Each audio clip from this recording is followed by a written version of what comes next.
Hi friends, எல்லாருக்கும் வணக்கம். Welcome to Nifty times now.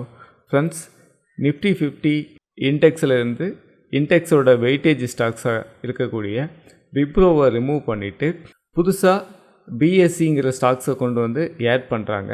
இதுக்கு என்ன காரணம் அப்படின்றத இந்த வீடியோவில் நம்ம டிஸ்கஸ் பண்ணலாம். ஃப்ரெண்ட்ஸ், உங்களில் நிறைய டவுட் இருக்கும். நிஃப்டி 50யில் இருக்கக்கூடிய வெயிட்டேஜ் கவுண்டரை எதை அடிப்படையாக வச்சு உள்ளே ஆட் பண்ணுறாங்க, எதை அடிப்படையாக வச்சு ரிமூவ் பண்ணுறாங்க அப்படின்ற உங்களுக்குள்ள ஒரு டவுட் இருக்கும். அதை பற்றியும் இந்த வீடியோவில் நம்ம டிஸ்கஸ் பண்ணலாம். ஃப்ரெண்ட்ஸ், ஃபஸ்ட்டு நம்ம நிஃப்டி 50யில் 50 கம்பெனி இருக்குது. இந்த 50 கம்பெனியோட வெயிட்டேஜ் தான் நிஃப்டி 50யோட இண்டெக்ஸ் மூவ்மெண்ட் இருக்கும். இதில் ஒரு விஷயத்தை நீங்கள் நல்லா புரிஞ்சுக்கோங்க. பெரும்பாலும் என்ன சொல்லுவாங்கனாக்க, இந்தியாவில் இருக்கக்கூடிய டாப் 50 கம்பெனி, இந்தியாவில் இருக்கக்கூடிய ப்ளூசிப் கம்பெனி, இதை தான் எடுத்து கொண்டு வந்து நிஃப்டி 50க்குள்ளே ஆவரேஜாக கொடுத்துருக்காங்க அப்படின்ற மாதிரி சொல்லுவாங்க. ஸோ அப்படி கிடையாது. இந்தியாவில் இருக்கக்கூடிய டாப் கம்பெனிஸ், பெரிய கம்பெனிஸ் அப்படின்றது மட்டும் கிடையாது. இங்கே ஃப்ரீ ஃப்ளோட் மார்க்கெட் கேபிட்டலேஷன் அப்படின்னு சொல்லி ஒரு கண்டென்ட் இருக்குது. அந்த கண்டென்ட் அடிப்படையை வச்சு தான் வெயிட்டேஜ் கவுண்டரை இங்கே கொண்டு வராங்க. அப்போ இந்த ஃப்ரீ ஃப்ளோட் மார்க்கெட் கேபிட்டலேஷன் அப்படின்னா என்ன சார்? இது எதை அடிப்படையாக வச்சு ஒவ்வொரு ஸ்டாக்ஸுக்கும் வெயிட்டேஜ் அதிகமாகவும் கம்மியாகவும் கொடுக்குறாங்க அப்படின்றத நம்ம நிறைய விஷயங்கள் இந்த வீடியோவில் டிஸ்கஸ் பண்ணலாம். நிஃப்டி 50யில் 50 கம்பெனி இருக்குதுன்னு சொன்னால் 50 கம்பெனிக்கும் ஒரே மாதிரியான வெயிட்டேஜ் கிடையாது. சில கம்பெனிக்கு அதிகமான வெயிட்டேஜும் சில கம்பெனிக்கு ரொம்ப கம்மியான வெயிட்டேஜும் கொடுத்துருப்பாங்க. அதுக்கு என்ன காரணம் அப்படின்னு சொல்லி கேட்டிங்கன்னா, இந்த ஃப்ரீ ஃப்ளோட் மார்க்கெட் கேபிட்டலேஷன் இந்த கான்செப்ட் தான். குறிப்பாக சொல்லணுன்னாக்க, நிஃப்டி 50யில் இருக்கக்கூடிய அதிக வெயிட்டேஜ் எந்த ஸ்டாக்ஸுக்கு அப்படின்னு சொல்லி கேட்டிங்கன்னா ஹெச்டிஎஃப்சி பேங்க் தான். ஏன் இந்த ஹெச்டிஎஃப்சி பேங்க்குக்கு அதிக வெயிட்டேஜ் கொடுத்துருக்காங்க அப்படின்னு சொல்லி கேட்டிங்கன்னா, இதில் கவனிச்சு பாருங்கள். ஷேர் ஹோல்டர் கையில் எவ்வளோ ஷேர்ஸ் இருக்குது, பப்ளிக் கையில் எவ்வளோ ஷேர்ஸ் இருக்குது அப்படின்னு சொல்லி ஷேர் ஹோல்டர் பேட்டர்ன் இந்த இடத்துல கொடுத்துருப்பாங்க. நல்லா கவனிச்சு பாருங்கள். 100% ஷேர்ஸ் எல்லாமே பப்ளிக் கையில் தான் இருக்குது. ப்ரொமோட்டர் கையில் ஷேர்ஸ் எதுவுமே கிடையாது. ஸோ இதுதான் ஃப்ரீ ஃப்ளோட் மார்க்கெட் கேபிட்டலேஷன் அப்படின்ற ஒரு கண்டென்ட்டு. அதாவது ஒரு ஷேர் இருக்குது அப்படின்னு சொன்னால் அந்த ஷேரு ப்ரொமோட்டர் கையில் இல்லாமல் மக்கள் கையில் எவ்வளோ ஷேர் அவைலபிளாக இருக்குது, மக்கள் கையில் புழக்கத்தில் எவ்வளோ ஷேர் அவைலபிளாக இருக்குது அப்படின்றது தான் ஃப்ரீ ஃப்ளோட் மார்க்கெட் கேபிட்டலேஷன். இதில் ஒரு விஷயத்தை நீங்கள் நல்லா புரிஞ்சுக்கோங்க. ஒரு கம்பெனி ஐபிஓவில் ஷேர் லிஸ்ட் பண்ணுறாங்க அப்படின்னாக்க ஒரு 60-70% ஷேர்ஸை ஷேர் ஹோல்டர் அவங்களே வச்சுக்குவாங்க. மீதி ஒரு 30% ஷேரை அவங்க வந்து லிஸ்ட் பண்ணுறாங்க. இது நான் ஒரு எடுத்துக்காட்டுக்காக தான் சொல்கிறேன். அப்படின்னா இங்கே என்ன நடக்குது, 70% ஷேரு ப்ரொமோட்டர் கையில் இருக்குது. ப்ரொமோட்டர் அந்த ஷேர்ஸை விற்க மாட்டார், அவர் எப்போவுமே ஹோல்டிங்கில் வச்சுக்குவார். அப்போ மீதி இருக்கக்கூடிய அந்த 30% ஷேர்ஸ் மட்டும்தான் ஃப்ரீ ஃப்ளோட்டாக இருக்குது, அதாவது மக்கள் கையில் புழக்கத்தில் இருக்குது. அந்த 30% ஷேர் மட்டும்தான் மார்க்கெட்டில் பை அண்டு செல் லிக்விடிட்டி நடந்துக்கிட்டு இருக்கும். அப்போது நிஃப்டி 50யில் இருக்கக்கூடிய 50 கம்பெனி செலக்ட் பண்ணும்போது என்ன பண்ணுறாங்கனாக்க, பெரிய கம்பெனியாக இருக்கணும், ப்ளூசிப் கம்பெனியாக இருக்கணுன்றதை மட்டும் அவங்க எடுத்துக்காமல் மக்கள் கையில் அதிகமான ஷேர்ஸ் இருக்கணும். அப்போ தான் அது நல்லா ட்ரேடிங் நடக்கும், ட்ரேடிங்குள்ளே நல்லா வால்யூம் நடக்கும், அதிகமான லிக்விடிட்டி இருக்கும் அப்படின்ற கண்டென்ட்டில் 6 மாதத்துக்கான ஆவரேஜ் ஃப்ரீ ஃப்ளோட் மார்க்கெட் கேபிட்டலேஷனை இதை எடுத்து கொண்டு வந்து வெயிட்டேஜ் கவுண்டரை ஆட் பண்ணுறாங்க. அந்த அடிப்படையில் பார்க்கும்போது ஹெச்டிஎஃப்சி பேங்க் 100% ஷேர்ஸும் மக்கள் கையில் இருக்குது. அதனால தான் இதுக்கு அதிகமான வெயிட்டேஜ் கொடுத்துருக்காங்க. சரி, அப்படி இருக்கும்போது விப்ரோவை ஏன் ரிமூவ் பண்ணுறாங்க, பிஎஸ்சியை ஏன் ஆட் பண்ணுறாங்க, இந்த கண்டென்ட்டுக்கு வருவோம். ஃப்ரெண்ட்ஸ் பாருங்கள், பக்கத்தில் விப்ரோ நான் செலக்ட் பண்ணி வச்சுருக்கேன். இந்த விப்ரோவில் நீங்கள் கவனிச்சு பார்த்தீங்கன்னா இங்கே பாருங்கள், நான் ஏற்கனவே சொன்ன சேம் அதே கண்டென்ட் தான், ஃப்ரீ ஃப்ளோட் மார்க்கெட் கேபிட்டலேஷன். இந்த இடத்துல பாருங்கள், ஷேர் ஹோல்டர் பேட்டர்னில் ப்ரொமோட்டர் குரூப், சரிங்களா, ப்ரொமோட்டர்ஸ் கையில் ப்ரொமோட்டர் குரூப்பில் 72.59% அவங்க கையில் ஷேர்ஸ் இருக்குது. அப்போ பப்ளிக் கையில் எவ்வளோ இருக்குது, 27.29% இருக்குது. அப்போ எம்ப்ளாயி கையில் எவ்வளோ இருக்குது, 0.12% இருக்குது.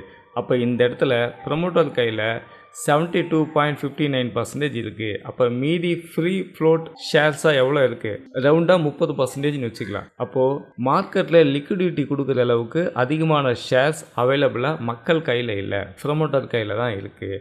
அப்போ இந்த ப்ரொமோட்டர் இந்த ஷேர்ஸை எப்பவுமே விற்க மாட்டார், அவர் ஹோல்டிங்காக தான் வச்சுருப்பார்.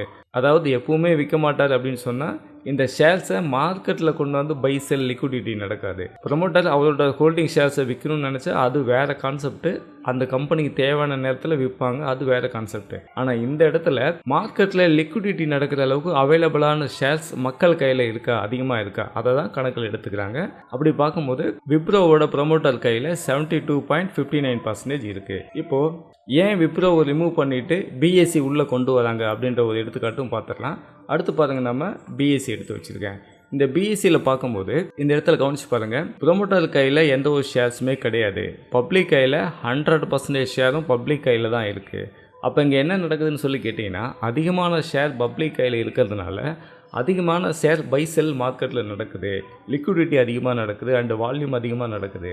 மக்கள் கையில் ட்ரேடிங் பண்ணுறதுக்கான அதிகமான ஷேர்ஸ் மக்கள் கையில் புழக்கத்தில் இருக்குது. அதனால தான் விப்ரோவை ரிமூவ் பண்ணிவிட்டு பிஎஸ்சியை உள்ளே கொண்டு வராங்க. இது எப்போ நடக்குதுன்னு சொல்லி கேட்டிங்கன்னா, செப்டம்பர் 30 அன்னைக்கு இந்த ஷேர்ஸ் உள்ளே வருது. செப்டம்பர் 30 புதுசாக இந்த பிஎஸ்சி ஸ்டாக்ஸு நிஃப்டி 50க்குள்ளே வெயிட்டேஜ் கவுண்டராக ஆட் பண்ணுறாங்க, விப்ரோவை ரிமூவ் பண்ணுறாங்க. இந்த இடத்துல உங்களுக்கு ஒரு டவுட் வரும், ஹெச்டிஎஃப்சி பேங்க்குக்கு ரொம்ப அதிகமான வெயிட்டேஜ் கொடுத்துருக்காங்கன்னு சொல்லிட்டு நான் ஏற்கனவே சொல்லியிருந்தேன். அப்போது ஸ்டேட் பேங்க்கு ஏன் சார் அதிகமான வெயிட்டேஜ் கொடுக்கல அப்படின்ற உங்களுக்கு டவுட் உங்களுக்கு வரும். ஏன்னு கேட்டிங்கன்னா, பல நேரங்களில் ஏதாவது ஒரு சில பேங்க்ஸ் திவால் ஆகுது அப்படின்னு சொன்னால் அந்த பேங்க் அப்படியே எடுத்துக்கொண்டு போய் ஸ்டேட் பேங்க் ஆஃப் இந்தியாவோட கண்ட்ரோலில் கொடுத்துருவாங்க. அதுக்கு நல்ல ஒரு உதாரணம் எஸ் பேங்க் பிரச்சனை வரும்போது அதோட கண்ட்ரோல் அப்படியே எடுத்துகிட்டு போய் ஸ்டேட் பேங்க் ஆஃப் இந்தியா கையில் கொடுத்துட்டாங்க.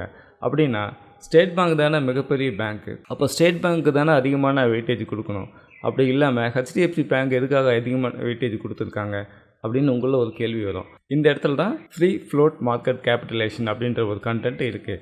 இந்த இடத்துல ஹெச்டிஎஃப்சி பேங்க் பாருங்கள் 100% ஷேரும் மக்கள் கையில் இருக்குன்னு சொல்லி பார்த்தோம். அதுவே State Bank of India shareholding pattern எப்படி இருக்குன்னு சொல்லிட்டு அதையும் நம்ம ஒரு டைம் பார்த்துடலாம். ஃப்ரெண்ட்ஸ், இந்த இடத்துல பாருங்கள், ஸ்டேட் பேங்க் ஆஃப் இந்தியா எடுத்து வச்சுருக்கேன். ஷேர் ஹோல்டிங் பேட்டர்னில் ப்ரொமோட்டர் கையில் 55.47% ஷேர் இருக்குது. பப்ளிக் கையில் 44.53% ஷேர் மட்டும்தான் இருக்குது. அதனால தான் ஸ்டேட் பேங்க் ஆஃப் இந்தியாவை விட ஹெச்டிஎஃப்சி பேங்க்கு அதிக வெயிட்டேஜ் கொடுத்துருக்காங்க. ஏன்னா ஹெச்டிஎஃப்சி பேங்க்கில் இருக்கக்கூடிய எல்லா ஷேருமே மக்கள் கையில் பப்ளிக் கையில் இருக்குது. ஸ்டேட் பேங்க் ஆஃப் இந்தியாவில் இருக்கக்கூடிய ஷேரில் 55.47% ப்ரொமோட்டர் கையில் இருக்குது. அதனால தான் இதுக்கு வெயிட்டேஜ் கம்மியாக கொடுத்துருக்காங்க. ஹெச்டிஎஃப்சி பேங்க்கு அதிக வெயிட்டேஜ் கொடுத்துருக்காங்க. ஃப்ரெண்ட்ஸ், இந்த வீடியோவில் இருந்து நிஃப்டி 50ல் இருக்கக்கூடிய 50 கம்பெனியும் ப்ளூ சிப் கம்பெனி மட்டும் கிடையாது, இந்தியாவில் இருக்கக்கூடிய பெரிய கம்பெனி மட்டும் கிடையாது. இதை மட்டும் அடிப்படையாக வச்சு நிஃப்டி 50க்குள்ளே வெயிட்டேஜ் கவுண்டர் அதை ஆட் பண்ணல. அதையும் மிஞ்சி ஃப்ரீ ஃப்ளோட் கேபிட்டலேஷன் அப்படின்ற ஒரு கண்டென்ட் அடிப்படையாக வச்சு மக்கள் கையில் அதிகமான ஷேர்ஸ் இருக்கா அப்படின்றதையும் பார்த்து நிஃப்டி 50க்குள்ளே அந்த ஸ்டாக்ஸை ஆட் பண்ணுறாங்க அல்லது ரிமூவ் பண்ணுறாங்கன்ற ஒரு கண்டென்ட்டை நீங்கள் புரிஞ்சிருப்பீங்க நான் நம்புகிறேன். இந்த தகவல் உங்களுக்கு ரொம்ப யூஸ்ஃபுல்லாக இருந்துச்சுனாக்கா எனக்கு ஒரு கமெண்ட் பண்ணுங்கள், இந்த வீடியோவுக்கு ஒரு லைக் பண்ணுங்கள். ஃப்ரெண்ட்ஸ், ஷேர் மார்க்கெட் நீங்கள் கற்றுக்கணும், ஷேர் மார்க்கெட்டை கற்றுக்கிட்டு மார்க்கெட்டில் நீங்கள் ட்ரேடிங் பண்ணணும்னு நினச்சிங்கன்னா என்னை காண்டாக்ட் பண்ணுங்கள். ஸ்டாக் மார்க்கெட் பார்த்திங்கன்னா ஒரு ஃபுல் கோர்சஸ் இருக்குது. இதில் ஒரு இன்வெஸ்ட்மெண்ட் எப்படி பண்ணணும், அதே நேரத்தில் ஒரு ஸ்விங் ட்ரேட் எப்படி பண்ணணும், ஒரு ஆப்ஷன் ரைட்டிங் எப்படி பண்ணணும், ஒரு இன்ட்ராடே ஆப்ஷன் பையிங் எப்படி பண்ணணும், இது எல்லாத்தையுமே நம்ம கவர் பண்ணுறோம். அது மட்டும் கிடையாது, டெக்னிக்கலாக மட்டும் இல்லாமல் டேட்டாவை அடிப்படையாக வச்சு மார்க்கெட்டில் நம்ம எப்படி ட்ரேடிங் பண்ணணும் அப்படின்றத நம்ம ப்ராப்பராக உங்களுக்கு சொல்லிக் கொடுக்குறோம். தேவைப்படுறவங்க காண்டாக்ட் பண்ணுங்கள். வீடியோவுக்கு கீழே டிஸ்கிரிப்ஷனில் என்னோடய மொபைல் நம்பர் இருக்குது, உங்களுக்கு தேவையான ஃபுல் டீட்டெயில்ஸ் நான் கொடுக்குறேன். ஃப்ரெண்ட்ஸ், ஃபைனலாக டிஸ்க்ளைமர், நான் செபி ரிஜிஸ்டர்ட் அனலிஸ்ட்டு கிடையாது. இந்த வீடியோவில் பை பண்ணுங்கள் செல் பண்ணுங்கன்ற எந்த ஒரு கண்டென்ட்டும் நான் பேசவில்லை. நிஃப்டி 50ல் இருக்கக்கூடிய வெயிட்டேஜ் ஸ்டாக்ஸு எதை அடிப்படையாக வச்சு ஆட் பண்ணுறாங்க ரிமூவ் பண்ணுறாங்கன்னு சொல்லி ஒரு எஜுகேஷ்னல் பர்பஸ்க்காக மட்டுமே நான் வீடியோ பண்ணியிருக்கேன்.